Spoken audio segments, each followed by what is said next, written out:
台语课毋但台湾有，即马伫法国嘛有大学来开台语课。老师甲学生是共同成立 YouTube 的频道，互学生去找住伫法国的台湾人，学台语甲台湾的文化。未来伫法国的即门课，嘛会甲咱台师大有交流的机会。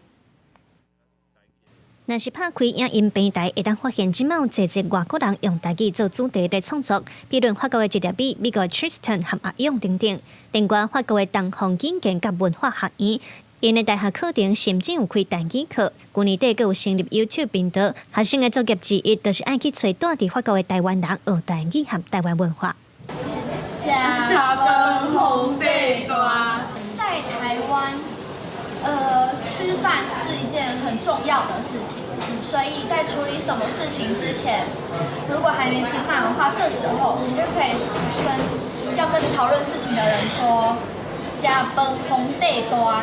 会来上台语课程的学生，侪侪拢对台湾的语言文化有兴趣，甚至有打算以后要来到台湾食头路。法国的这门台语课，未来嘛有和台师大台文系合作的机会，和台湾的学生来教法国的学生学台语，互相交流。 有一寡学生伊是有想要做台语老师，所以伊希望伫教学的，我希望因伫即个部分呢，会当有较侪教学的经验。过来就是讲，有一点就是要互学生，会当互参加的人，会当毋若是知影，会当，而且会当亲身去体会着讲，其实。 台湾就是对外国人来讲，吼，台语是一个对台湾